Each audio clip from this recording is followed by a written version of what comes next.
And he's loose again. Edwards off the running. Puts the ball down to Edwards. They hand it off to Johnson. Boise State has won. Right now. And they take a downfield shot. And the catch is made. It's Riley Williams. Still sitting free. Touchdown.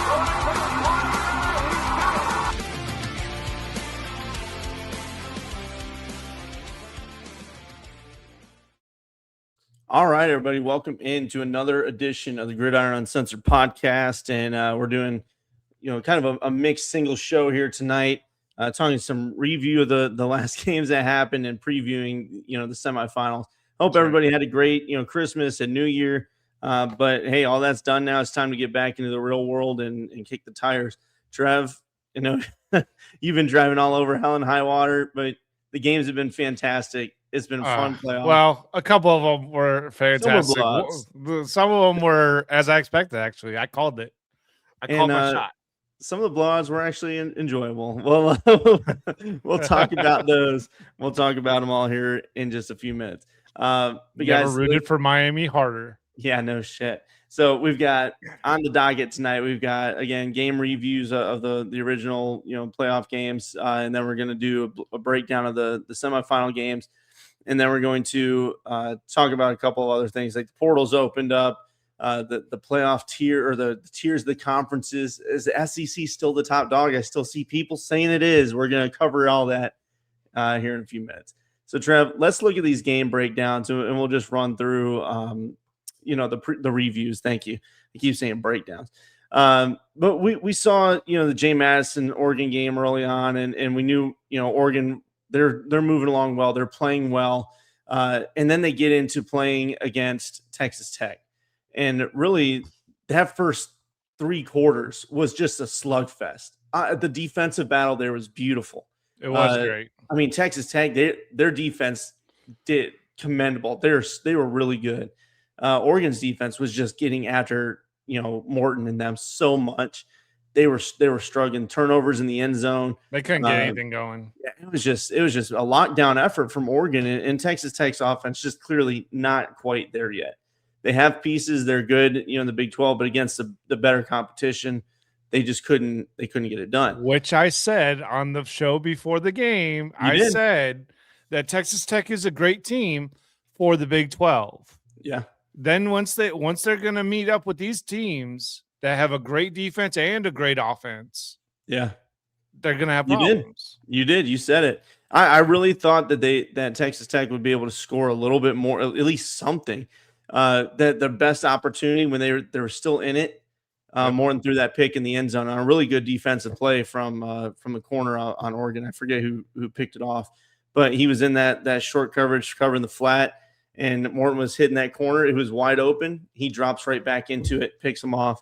And that was really the last chance they had for Texas Tech. But Oregon moves on. Another game, we'll talk about, Miami and Ohio State, Trev. Miami, they come in after beating Texas A&M. People are calling Texas A&M complete frauds. Miami's trash. Well, then look what happened to the second best team in the country, Ohio State. Again, what we mentioned also last show was they've struggled against strong defenses. Every game that this Ohio State team has played against the best defenses in the country, they've struggled, whether it was Texas, whether it was Indiana, and now Miami. And it was the same story. They couldn't do anything in the first half. Miami opened strong. And right when you think that Mario Cristobal is going to start turtling like he does, where he tries to just compact everything and just run the clock, Trevor, they pushed it again. Ohio State did a little comeback. What do you think of that one, man? So I think Miami's the team to beat. You liking them? So this is my thought process. If they can keep the pace of the intensity of that defense and Beck continues to play smart football, I think, and I'll tell you what, the key to this game was, don't get me wrong, Beck and the defense 100%. But the key to this entire game was the wideouts showing up. Yeah. Not just number 10, but everybody else. The ancillary pieces had to show up. They could not be one-dimensional and go only to one guy and their running back. They had to spread the ball out, and they did a great job of it. They did a great job of it, and I don't no matter what people think about Ohio State, I have my own opinions on them. That still is one of the best secondaries in all the country. Yeah. With the defensive backs that they have and the experience that they have on the back end of that defense. Yeah, absolutely. I think that's what makes that win that Miami just did so much more impressive. Yeah, I mean, I agree. And Beck, he didn't have a turnover. He settled into it really well. He did. So I think, he settled into the moment. It wasn't a big game. It wasn't this impressive 300-yard feat, but it was enough to control the ball like game managers do. He did what we applaud. People hate that phrase, but I love it. You need to be smart with the football, and he was. And then I got to give props to Fletcher too, the running back. He grinded the ball out and got the tough yards when he needed to. He ran so hard. Yes. Yeah. And he's one that we mentioned too. Was like I don't see the breakaway game speed. Like he's gonna gash you. He's like gonna plow through him for 5-6 yards though. Right, but he's strong and he'll get those much needed yards. He's good. And I'm sorry. I apologize for the Miami fans. I really have forgotten the name of the wideout that had a great game. I think he's number 7. I want to say Morton, but I don't think it's. Yeah, I was completely wrong. Yeah, Daniels. He had a phenomenal game. He played great. And everything that came his way, he caught. Yeah. Like he had a great game. Well, Daniels did great. Marion did great. And you're expecting Tony to be the guy that he'll get his, or at least used as and he had a couple key catches with the inside out route that he did to get that first down. Yeah. And Beck, my hats off to him on deciding to run at the most opportune times. Yeah. He did those QB sneaks for 4 or 5 yards to get first downs and stuff like that. I thought hands down Miami was the better team that game.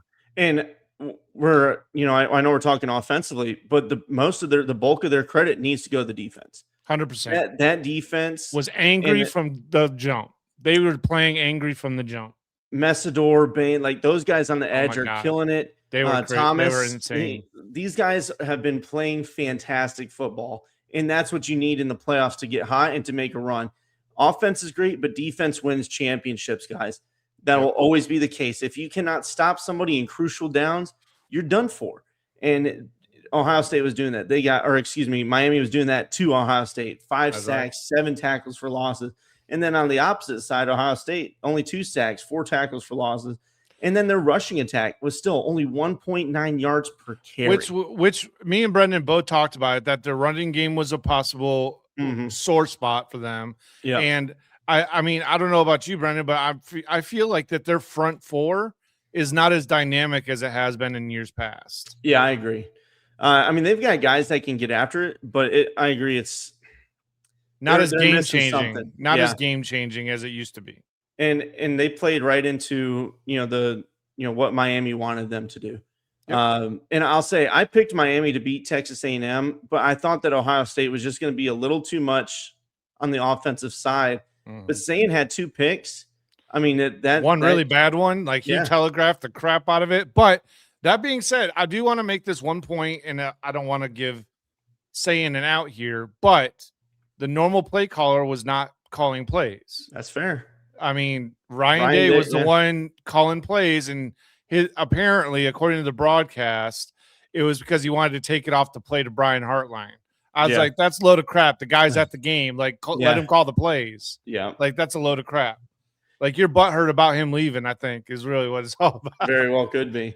And Jeremiah Smith, just got to mention him. He did have a hell of a game. I mean, 150-7 and a touchdown. Look, Jeremiah Smith did Jeremiah Smith things.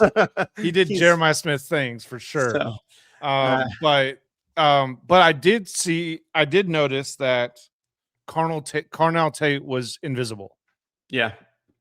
Which is surprising to me because, in my opinion, I think he's the more polished wide receiver out of the 2 of them. Yeah. Which was I just thought that was surprising that they did not try and go to him at all. Yeah, he got a couple, but like you said, it was like I was expecting them to really spread out more and more defense to be focused on, Smith, so that Tate would get his like he's been. Right. And yeah, you're right though. I mean, it was kind of like maybe dish it out a little bit more, but still, Sayan had a strong game outside of those bad moments, and he's still a young quarterback. Ohio State fans should still be happy with what they got. Yeah. Let's move on and talk about the next one. And this one is Indiana absolutely steamrolling Alabama. It was a great day. It was a great day. Like, we'll choke it up, baby, and enjoy it. There's not even a box score available on ESPN when I'm looking at this right now. They're trying to hide all the evidence right about now. I mean, this happened. The Alabama's deep state is getting in on it. But when you look at it, I mean, Mendoza had a strong game. He did exactly what he needed to do. The rushing attack. He just played it smart. Yeah, played it smart. Had nice passes, good touchdowns. The running game for Indiana was strong. They were able to carry in those short third down conversions. They did exactly what they wanted to. And Alabama, to me, looked just incredibly soft. Like that was the first word that came to my mind watching this game, especially as it got into the third and fourth quarters. This is if we're talking about the second team. Yeah, we're talking about the second half. The word I use is quit. Yeah. Like they straight up they were defeated. They could tell. They knew it. They got beat in the first half. That game was over in the first half. It was just which is crazy to me, it's just crazy. Yeah. Like there was a lot of ebbs and flows in the first 5-6 minutes of the game. Yeah. Where I thought that maybe Alabama had something for Indiana. Yeah. But I mean that Indiana just kept coming. Yeah. And they're going to be good for a long time, folks. I'm just going to tell you this is like it just because they're doing it with not 5 stars. Yeah. And they're doing it with 3 and 4 stars, maybe some 2 stars in there as well. Yeah. Indiana is all about development and coaching. And they just took down a team that has 5 stars up and down the roster. Yeah. Their blue chip ratio is ridiculous compared to what Indiana has. Yes. But again, when David you just versus Goliath, and some might call it, but yeah. Yeah, it really is. And Indiana's going to be that way the whole even though this is a good game, they're a great team. They're well coached. They're disciplined. They're going to be viewed that way. Yeah, they're going to be viewed that way because the talent disparity is so crazy. And maybe this will teach just by on paper. In talent, when I say talent, it is literally on paper. Yes. Because on the field, clearly, they are the more fundamentally sound team. They were the more. They were just they were ready to play, even though they were the only team that I thought that had a bye week that came in ready to play. Yeah. And listen, this is where I'll say with the talent stuff, and everybody looks at, well, you know what? That's going to lead into another conversation. We'll get there later. Yes. So we'll circle back to that conversation. Put a pin in that one. We'll come back to that. But regardless, Mendoza showed why he won the Heisman Trophy. The running game was strong. They had 215 on the ground, and then the defense was just getting after him. Ty Simpson, he seemed Ty seemed panicked again. He bailed out of some clean pockets. They were getting after him. They got sacks on him, but he still offensive line failed him miserably this game. Offensive line failed him. Yeah, I mean they did, but he screwed himself a lot by bailing out of some pockets that he could have just stepped up into. Yeah, but I don't know, and it seems like right now he may try to depart for the draft. They said if he has a good grade, he's probably going to go, but if not, he might enter the portal. Is from what I've been reading. So, well, I know that Alabama's got a couple of guys in the quarterback room that are waiting in the wings type of as a situation. Yeah. So if he does leave, I think Alabama will be fine. Yeah. But it just kind of be that. Yeah, we'll see what happens with it. But Bama, you got some work to do. And DeBoer change that defensive mentality. My goodness. Yeah, but again, we've seen them get blown out before. We just saw it in the conference championship. That's true. I wasn't expecting a blowout here because they were more healthy. Yeah. But I don't know. All right, let's talk about Ole Miss and Georgia, because this one. What a hell of a game. It absolutely was. And this is another one where, Georgia had the bye week. Mm-hmm. But I mean, I'd say they came out ready to play. They came out ready to play for sure. So a lot of it is on coaching. If you've been there, like Cignetti's just a damn good coach.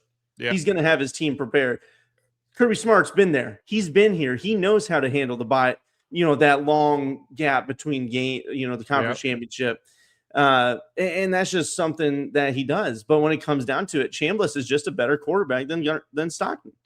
It's just the simple fact. I mean, to be perfectly honest with you, and this is no slight on Mendoza or any other quarterback, I truly think that Chambliss is the best quarterback in the college football playoff. At the whole top to bottom, the whole 12-team playoff, Chambliss came in as the best quarterback, in my opinion. He can do it both on the ground and in the air. But he had 46 passes, and in this again without a head coach, which might be a blessing considering. We'll see how the semifinals go, because there is I read, I think, I don't know, a couple of days ago that there's a possibility that the assistants that were going to be following Lane Kiffin will be no longer coaching. Yeah, I'd seen a report on that, but it seems like I feel like that'd be weird for them to just walk away now. Yeah, what I read recently was that they're not going to be on campus every day, like working with they have to go do their work for LSU now, but they will still be there for the game. So that was my understanding. We'll see, but that would be really shitty. You make it this far and you're like, well, you know what, I'm done. But either way, bad luck on you, Lane. I just can't imagine it. I thought it was a bad decision to begin with. Golding's 2-0 in the playoffs, and he can taunt that over LSU and Lane Kiffin, who's yet to make one. But either way, what an incredible game, guys. The defenses were just hit. I mean, it was hard hitting. They were getting after Stockton. They were going crazy. But I think Chambliss is better than Stockton. Stockton had a good game. And he is tough. He is a tough son of a gun. He took some hits, dude. He took some pops. I was like, holy crap, this guy, how is he alive? How is he getting up? But both rushing attacks were there. Kawan Lacey was impressive. Frazier did good.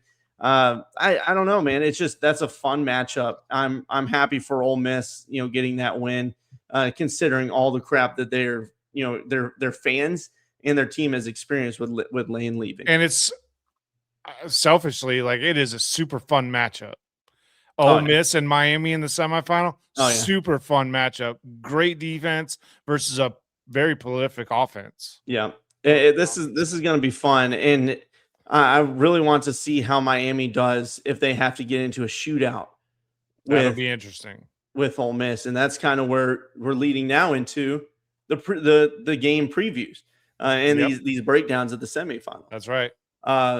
And might as well. We're talking about Ole Miss, Trevor. Let's get into it. When you look at these teams, like we mentioned Miami and Cristobal, they've been breaking trends here. Miami tends to have that turtle moment, like we mentioned, where they get up, they get a lead. They did against Notre Dame earlier in the season, and then they start slowing it down. They start just trying to ground it out, burn a lot of clock, which I'm fine with, but you still have to make your first downs. And they get to that point where it's just run, punt, or run, pass, then get it, and now it's a punt. You can't do that. You still have to be multiple. You have to make, mess up with the defense. Right. And Ole Miss has guys that are going to fly around the ball. And if they can't stop you defensively, their offense is probably going to put up points on you. So this defense for Miami, I think, is the linchpin of this whole thing. They have got to stand up like they did against Ohio State. You've got to blitz hard. You've got to maintain a spy. What do you think, Trev? Well, I think this game is interesting because it is literally the polar opposites. Where, in years past, you've seen Miami spread it out and be this high-flying offense, where now they are more of a balanced offense, and they're slower. They move at a slower pace. So I think, this is just me guessing, but I think Miami's plan will be to slow the game down. Yeah. To not be throwing it all over the field, using Fletcher, using all of their weapons, but in a more short game. Like keeping it within the first 10 yards and just concentrating every 10 yards. So they're going to be doing screen passes. They'll be doing crossing patterns, things like that, where they're not trying to do the big plays and copy what Ole Miss will be more than likely trying to do, is trying to hit home runs. Yeah. You burn possessions. Yep. You've got to burn time here, and which again, I love that mentality. It's a tough philosophy to play against because you see that clock dwindling, especially if you're down, and then if you're down and you start seeing that clock dwindle, you start trying to force it. There's your turnovers. This is when things go bad. So it's a dangerous game to play. But if you're not scoring and you're trying to do that, now you're in trouble. So Miami and Carson Beck has to be damn near perfect again. And again, lean on that ground game. I agree. But don't be afraid to hit those play actions. Don't be afraid to get all your weapons in the fold. And if you're Ole Miss, let Chambliss just play free.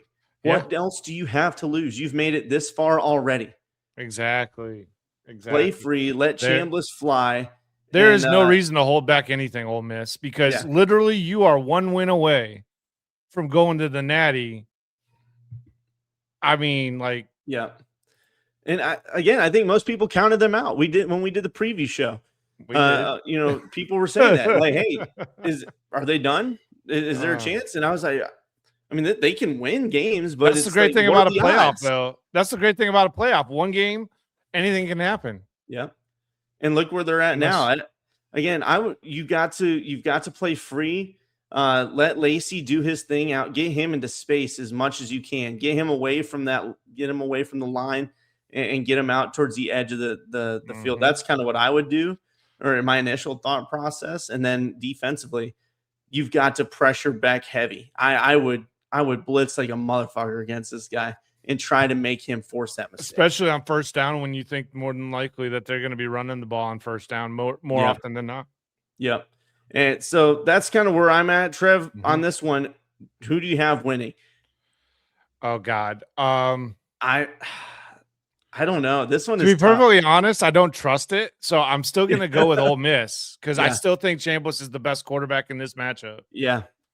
So I'm going to go with Ole Miss on this one, I think. As much as I want to see Miami in the Natty, because I would love to see that just because it's Miami. You haven't seen them in that kind of a game in a really long time. But Ole Miss, how cool of a story is that? Yeah. So I mean, either way, it's a win-win for college football, in my opinion. Yeah. But I think that Chambliss is the best quarterback in this matchup. And I think at the end of the day, Ole Miss might edge them on offensive talent. Yeah, this is where it's tough for me. That defense for Miami, it's so tough. Gosh.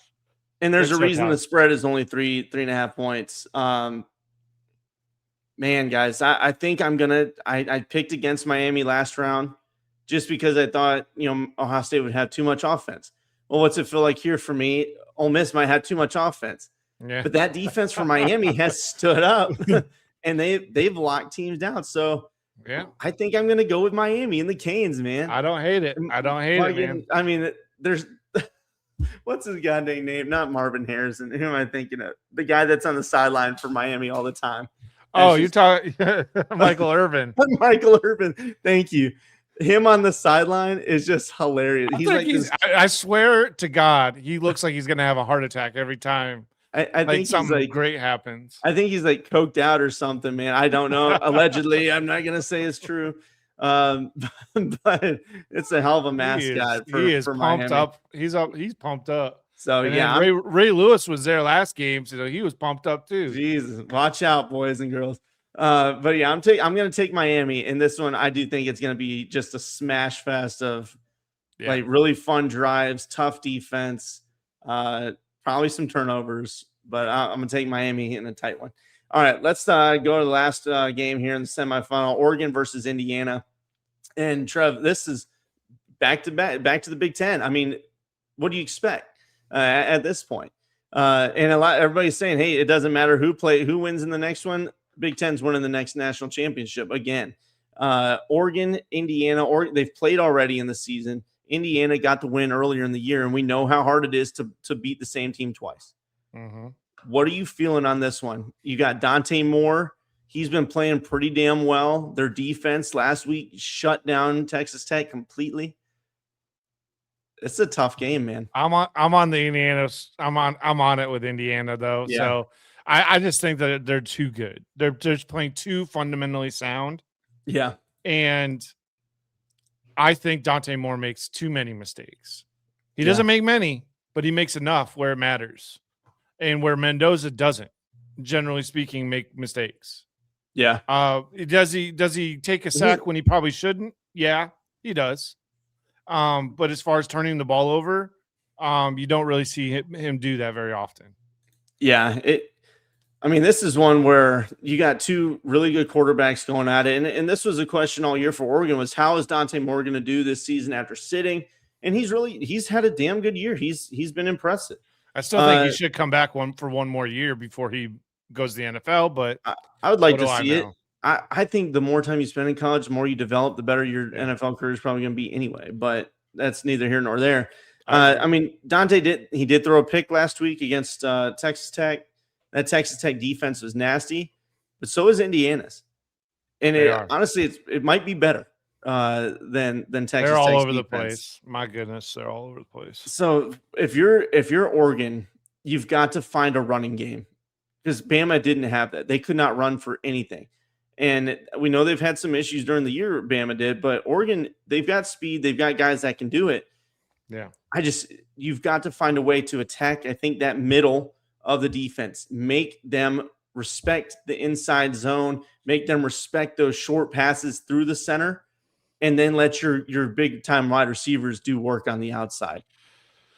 I'm super curious to see if Indiana's offensive line can stay as dominant as they've been.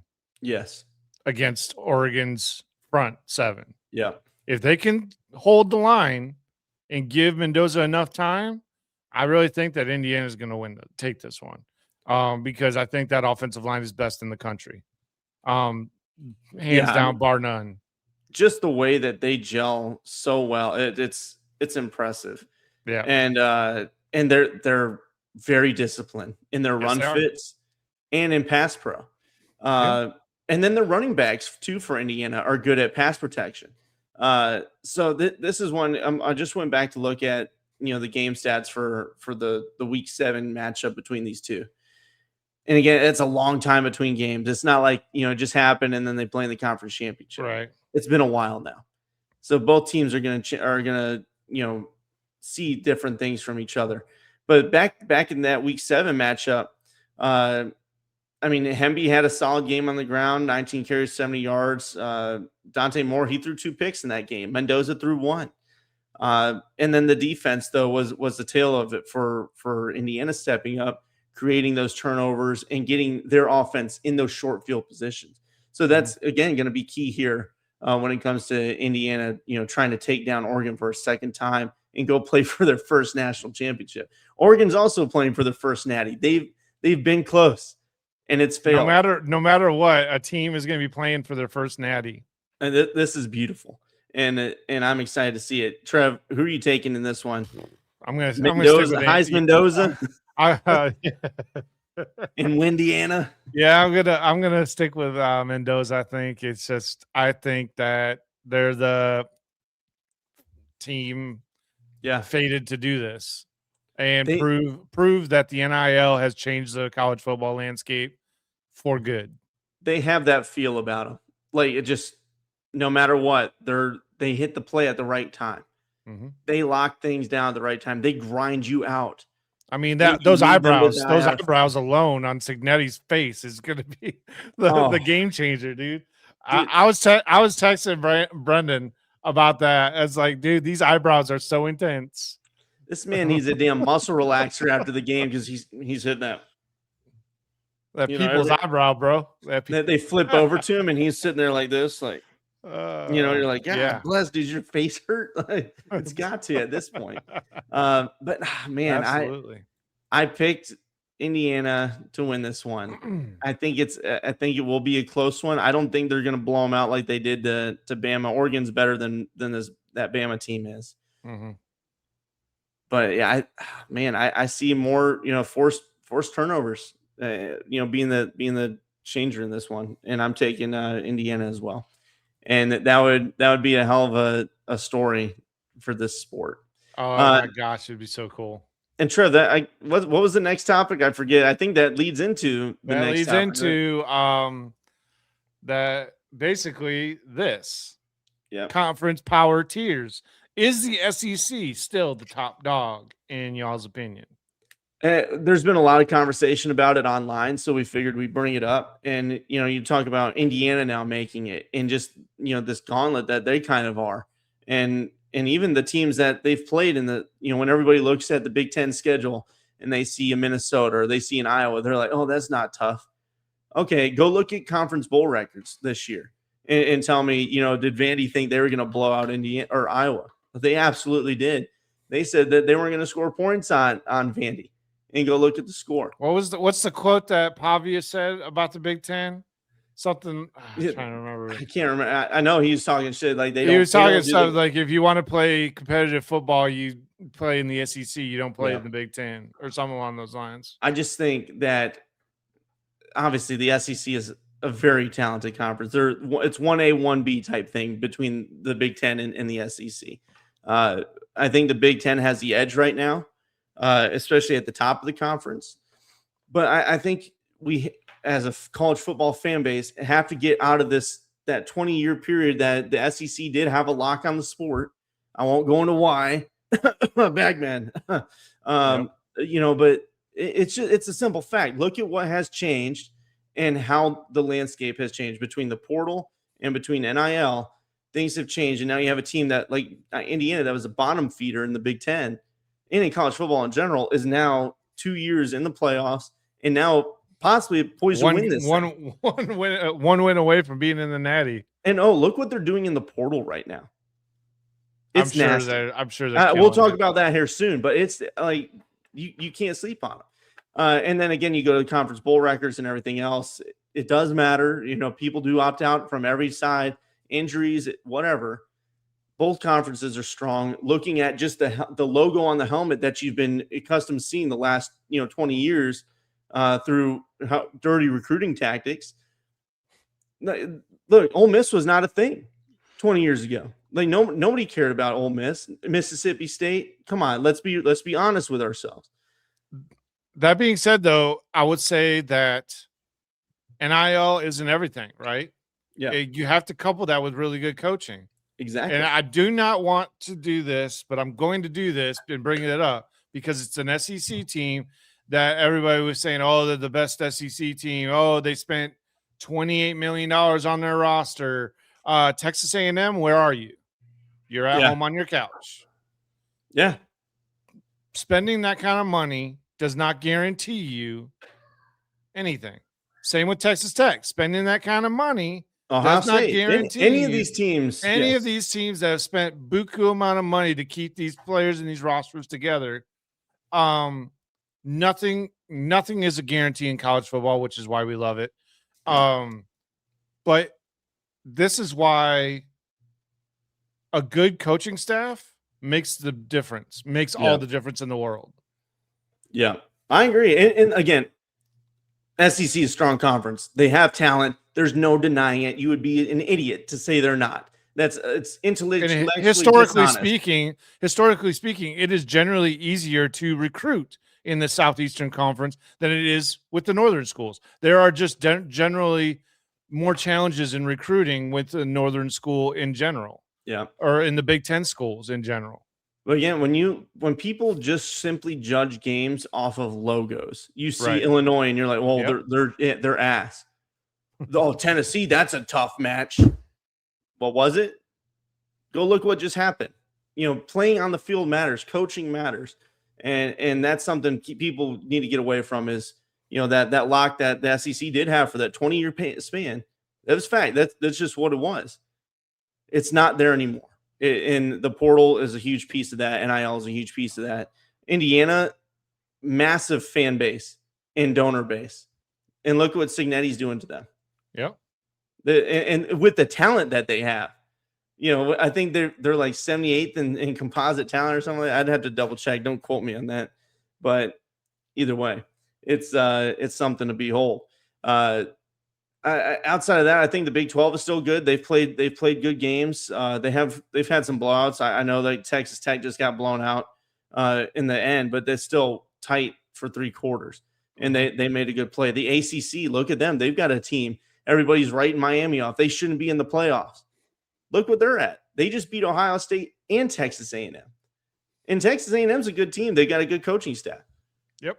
They finally paired a coaching staff with the money they were spending. So I don't know. Tell us what you think. Is the SEC still the top dog? To me, I don't think you can say that, especially since the Big Ten just won 2 straight national championships. And they potentially could win a third. If they win a third, oh my God. And there's I'm going to be insufferable. I'm going to be insufferable. Yeah. I mean, there's a possibility the SEC doesn't even have one in the national championship. If Miami does what they need to do. Man, if that's an ACC Big Ten national championship, that'd be interesting. That'd be an interesting conversation. Put on our socials. Tell us what you think. Tell us what you think. Tell us if you think our opinions are crap. So, yeah, I'm sure I'll get some flag for it, but look at the stats. Stats don't lie. After 2006, everything changed. What happened then? Google it. I don't know, guys. Go look at it. Before that, it wasn't just the SEC blockade. But either way, let's go talk about. I'm going to be called a hater. I respect teams. Whatever. Let's go on to the next one, Trev. On to the next one. Here we go. Is it working, the 12-team playoff still? Short answer, yes. I think so. I think this year's a kind of proof in the pudding. Now, what I will say, and what I agree with, the few times I agree with Dan Lanning, is that the schedule has to be fixed. Mm-hmm. They need to fix. I don't care about them expanding the playoff necessarily. I'm cool with 12 teams. Like, I really am perfectly okay with that. Yeah. But they need to fix the schedule. There should be a game every week or sets of games every week for the playoff. And we should not be going 2 weeks in between everything. The fact that right now there is a lull in between what we just witnessed, this great weekend of football, and now the national championship's not till the 19th. That's ridiculous. Absolutely ridiculous. So I agree with Dan Lanning. I agree with Bill Connolly wrote one too. That there's some hurdles to get the national championship played by the first. But he thinks it's possible. And what he said he would do is, have the first round on, the week after championship, conference which championship. I think is perfectly good. Yeah, do it. And Army, Navy, the people are going to get pissed, especially the Academy cats. That to me, look, put it in the middle of the day at noon, and then the rest of the playoff games can be at 3, 6, and 9. Well, and the only problem with that is, well, what if one of them makes the playoffs? And this right now, the Army Navy game doesn't even count towards the season effectively. So I know the Army Navy gets mad. Like, some of them get mad about you talking about it moving. Look, but it Army Navy, while I love you and you guys are great for the sport and everything like that, stop pretending like you're going to make the playoff. And I'll say too, you're in the military, adapt and overcome.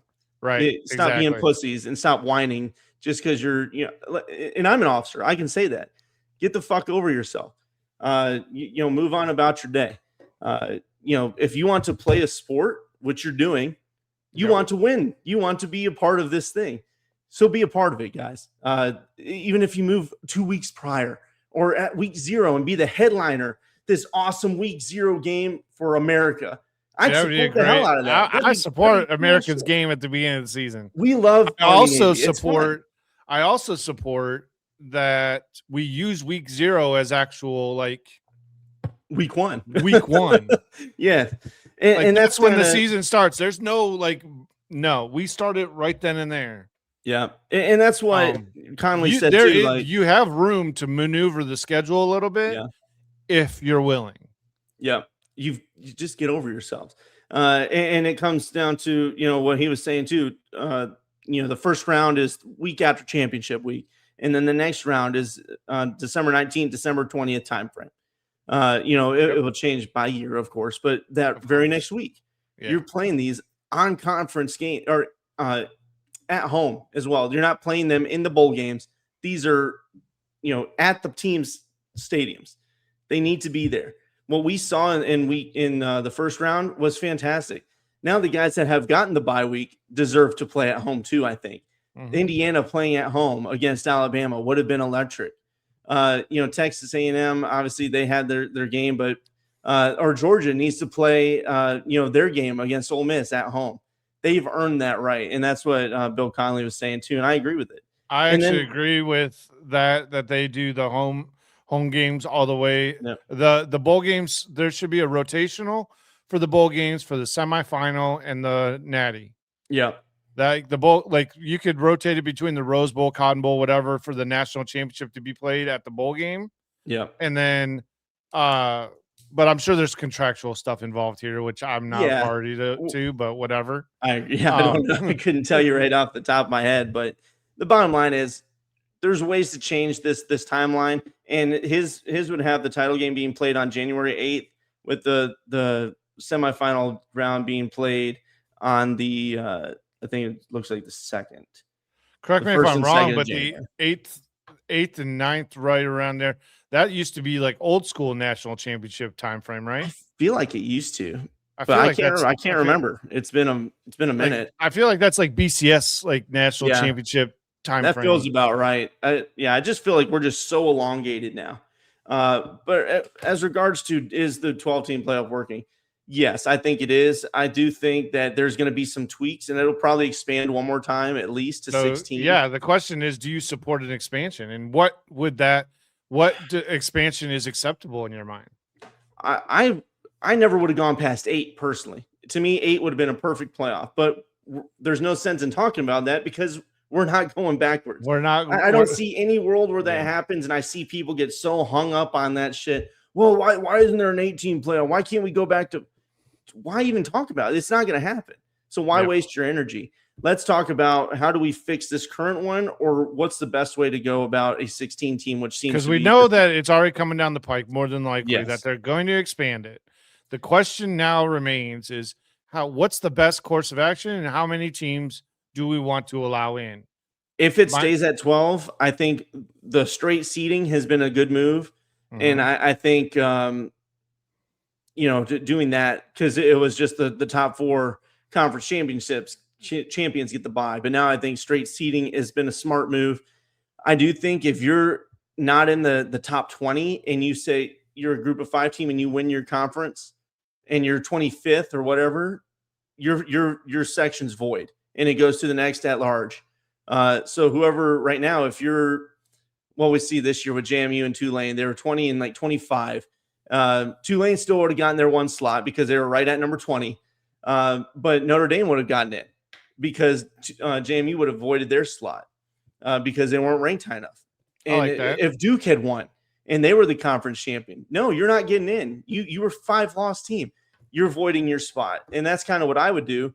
The other option I saw that I shared with you, Trev, was from somebody that I follow on Twitter, College Football Rivalries. He does all these like brackets, and it was, let's have a play-in. Let's go ahead and just make it, a 14, game playoff, and it's really a 12 team, but the 2 play-ins are your top 2 or your group of 5 champions, the top 2, and have them play against number 11, the 11th and 12th seed. The only thing I have a problem with that is the schedule again, because the play-in games would have to happen that week after the championship, and then the real playoff begins. Yes. Yeah. So there's again, those issues. But it would be, the 11th and 12th seed. You do a play-in against the top 2 group of 5 champions. Whoever makes that is now in the new playoff. If it does expand, I could not suggest going any past 16. Like that is, to me, way too much. 16 is the hard cap in my opinion. That's a hard cap. Yeah. Because after that, we might as well just call it March Madness. And there you have no buys. Like with the 16, there's no buys. It's just straight, 1 versus 16, 2 versus, and down the line. I like the 14 with 2 of them being playing games. Like they're like outside looking in teams where Notre Dame would have gotten to play someone and and play themselves into a playoff spot. Yeah. And that way these teams in the back end too aren't just sitting there waiting, and then the conference champions are playing and they're like, well, why are we playing while everybody gets a break?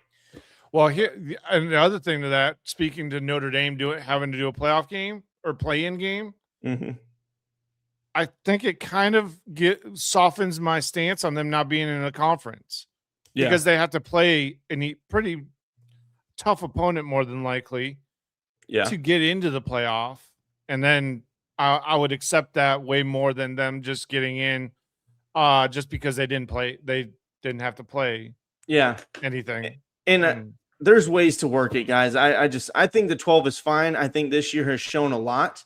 I still think they need to figure out the calendar is the biggest thing, because everybody right now is harping on, well, the gap between the conference championship game and the first round buys playing. And I get that. I think that they're 1-7 in games that the team that had the bye, and one win being Indiana. But the one thing I'll say to that, Trev, before I guess we can move on, is look at the last game. I think it was for Texas A&M in Miami. Their last regular season game, I think it was like November 28th, 29th, and they didn't play again until December, the 19th? Yep. So, I mean, that's a pretty big gap too. Yep. And these teams still have to come out and play. And that's a good game. Other teams, same way. So, I don't know. I still think the calendar absolutely needs to be decreased, and that'll help out this whole buy gap thing. Well, it'll also allow you to actually see who the best teams are when you don't allow these teams to go cold, and you just simply keep a rhythm to it. Yeah. Because these young men are literally rhythm based. Like they're going through a rhythm the entire season, and then you break that rhythm. Yeah. I mean, don't get me wrong. I guess you get with diversity, you find out who's deserving, I suppose, in that way. But yeah, I like the idea of that, the playing stuff. But the schedule, this calendar needs to be fixed. Yeah, that's what I would say. Outside of that, I like the 12 team. I like the diversity of teams that we're seeing get in. I like that you're seeing teams that are playing for their first ever national championship. Because even still, if we had just done the 4 team, Ohio State didn't even fall. They stayed at number 2. So you still have, 1, 2, 3, and 4 being the same teams you always see. And look what's happened. Indiana obviously was a different story. They had, they getting in there, but Ohio State, Georgia, and then Texas Tech would have gotten in. So I mean, it's something. I still like the 4 team, but I still think 6 to 8 would have been preferable. 12, I think, is fine. I don't think we need to adjust from it. Tweak some things with the schedule, and maybe some caps on, again, if you're not in the top 20, you forfeit your slot and it goes to the next at large. Let us know again what you guys think. Trev, what was next on the docket? I think it was time to talk about portal. Holy crap. Portal is open. It has been a wild ride, guys. I mean, I don't even know who's top right now. It's got to be Indiana with what they've done today. That's but great. I mean, they've locked down their quarterback. They've locked down, running back, receiver. They got Nick Marsh from Michigan State. So I mean, they are doing everything that they need. They got Josh Hoover, who's a good quarterback coming up from TCU. This guy, he knows how to sling the ball, and now with a better coaching staff and talent around him at Indiana, I mean, Big Ten, you've got a monster being built right in front of your eyes, and you better figure out a way to stop it. Because Cignetti, all he does is win, and he's doing it on the trail. He's doing it. Although I did see that LSU is trending to be the number one person for Brendan Sorsby to be the new quarterback at LSU. Oh man, so that'd be interesting for him to go join Lane Kiffin, because I feel like he would be tailor made for a Lane Kiffin offense. Yeah, I mean, it's got to be either there or Texas Tech for him. To me, he fits those offenses so well. As it stands right now, 247 has him at 100% to LSU. There isn't even another team that they're projecting him to be looking at, but that doesn't mean that that can't change. But yeah, looking at the top portal rankings right now, you've got Penn State at number 1 because they've been getting a bunch of commits at the moment. A lot of the guys coming. Hey baby, sorry, my kid. He's coming in, and they're getting a lot of guys from Iowa State, coming over, obviously following Campbell. Oklahoma State's basically got the entire North Texas team transferring to them. They did just get their coaching staff, so that makes sense. And then again, Indiana's sitting at 3rd with only 6 commits. So hold on one sec. Hold on. No, you're good.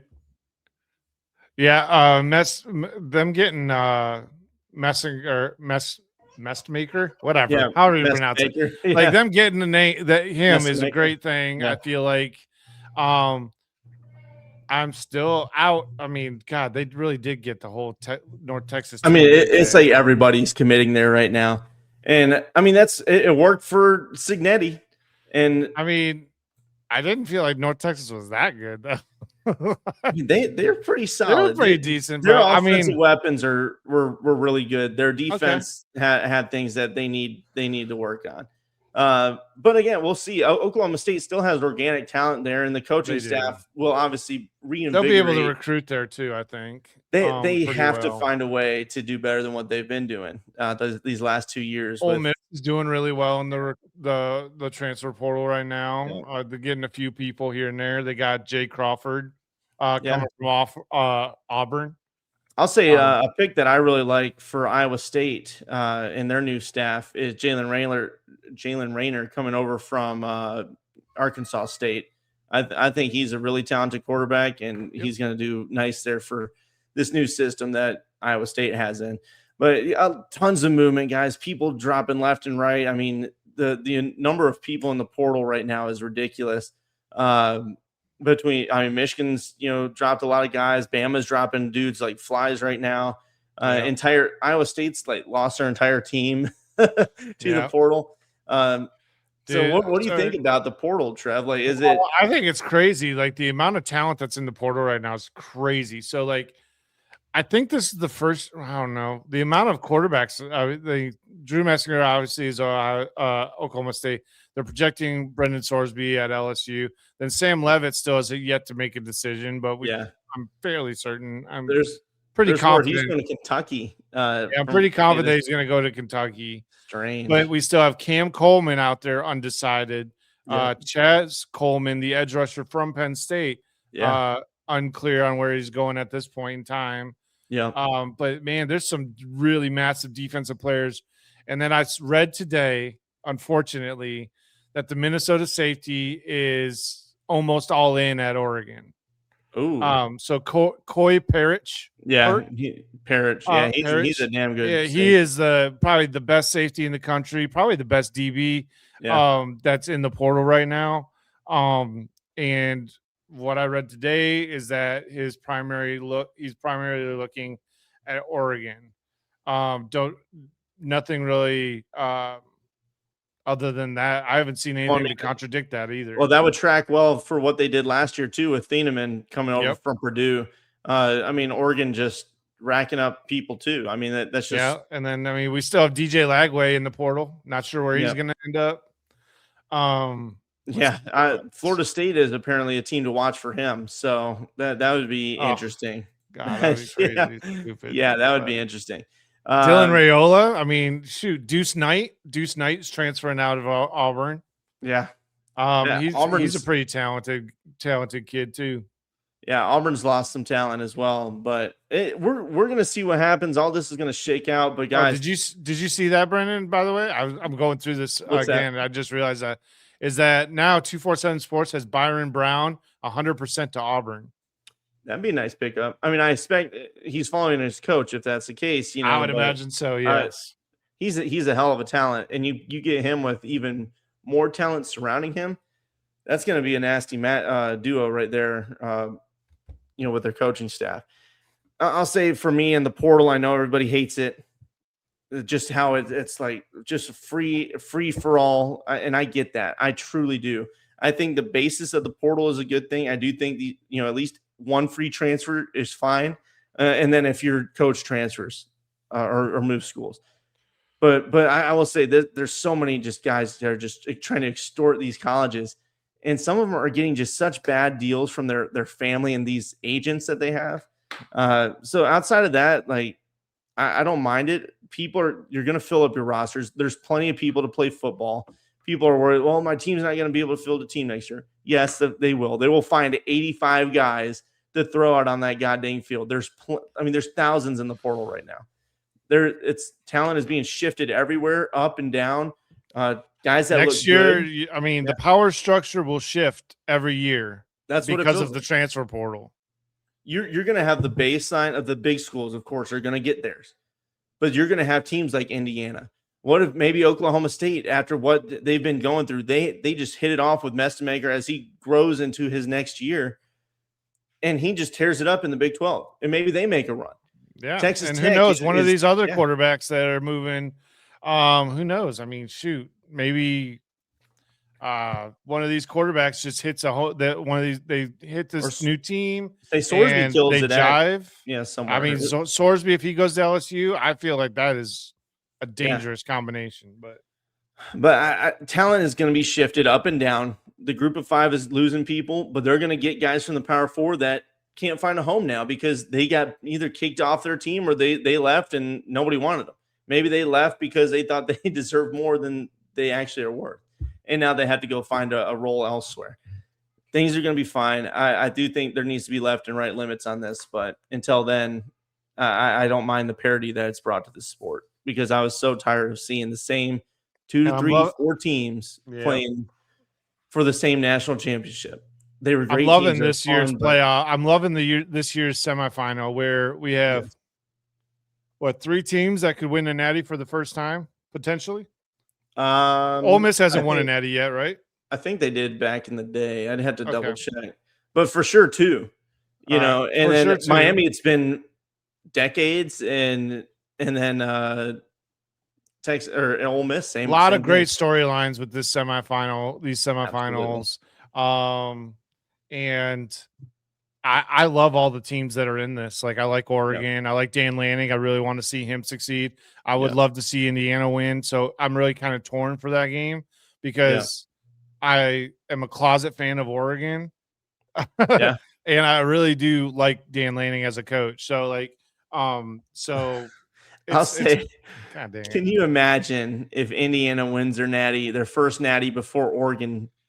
After all the great teams that they've put together. Yeah, I know, dude. It'd be crazy. Oh, my gosh. Oh, the amount of bragging rights Indiana would have, it's crazy. It would be nuts. Indiana crawls out of the goddamn cellar and there they are. Hey, Big Ten, what were your last 3 national champions? Oh, it was Michigan, Ohio State, and Indiana.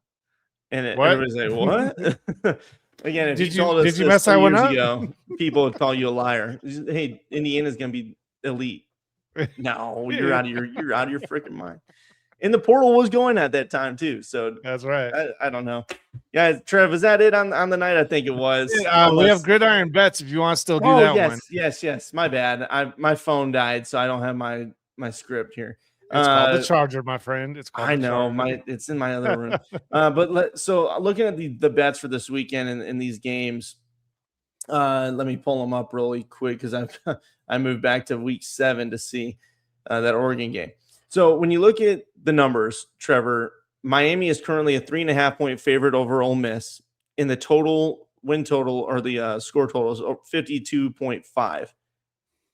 Do you think that's reasonable, or what are you taking this week? And I guess when you look at the Oregon Indiana game, their spread's only 4, and their over under total is 46.5. So I guess what are you taking? What bets would you throw your money on? What would I do? I would think that. See, the Oregon Indiana game is difficult for me because either way, with I go that spread, it scares me. Yeah, I agree. So I think that there's a potential that either team could cover their spread. Yeah, but at the same time, maybe they couldn't. I love that. I feel like there's a potential that I feel like that. I mean, it's easy that if one of these teams lose by a field goal, you lose the bet. Period. And you're done. So, but as far as I would probably go off a point total if I was to do these how tight these games are. I would probably do points. And for the Oregon Indiana game, I would probably go over on that. Well, no, I'd probably go under actually. Man. Under. I would go under that point total. And that's a low point total, I think, for those two teams. But yeah, I think they scored 50 in the last game, and that was some short field stuff. But both these defenses are playing lights out right now. It feels like that each one's going to be a slugfest. Is what I feel. If anyone's a shootout to me, it's going to be the Miami Ole Miss game. 100%. And that one's at 52.5 points. I would say that I think I would probably put that on the over because, but that means again, we need god dang certified. How are you feeling, Trevor? The bettors want to know. My brain hates me right now, and because I'm just like, but like my brain is all like, but wait. It's so hard with only two because regular season you can go find some good looking one. This one's tough. I think if I'm having to do it, I would lock in Miami on the spread. I'd say they win by like a 5 points. And I would say I would probably take Ole Miss to cover the spread. Because I already picked them to win, so I would probably take them to cover the spread. And the Indiana game, oh man, I still think I'd take the points because I think that's pretty juicy for me to take the points, the point total for the game. Yeah, honestly. I don't like the 4. I don't like 4. I just don't like that. Yeah. It's either they win by a touchdown or they lose by a field goal. So you're saying under on the points total, on the points total for Indiana game for me, and then I'll take the Ole Miss to cover. Yeah, I think I would take Miami. So I guess we'll be opposite. I'm gonna take Miami over, the over, and then I'm gonna take Indiana the over on the points total. I bet there's again that 49-point game. It probably will be. We'll see. It's gonna be interesting. It's gonna be a fun weekend. Trev, it'll be a great weekend. Were we talking your coaching top 10? Or do you want to push that? We can push it if you want. That's fine. We can wait till the next show, and we'll do the top 10. We'll talk coaching staff hires. Next show we're going to talk about our top 10 of coaching hires and what we think the impact will be on their respective teams. Yeah, and maybe a little more will be settled out in the portal as well. Exactly. And we can talk about that too. Well, guys, Trev, that should be it then for the evening. And everybody, we appreciate your time. And this hodgepodge show is fun. I love these matchups. It's going to be such good watching. I just hate that we had to wait so much longer for the goddamn natty to be solved. But regardless, good football coming up. It's the end of the holiday season here, and we're back to real life. So we hope you guys watch us and share us and go check out those things around the border here. Hope everybody had a great Happy New Year, and hopefully 2026 brings you guys everything you guys need. Amen. Cheers. Have a good one. Take it easy.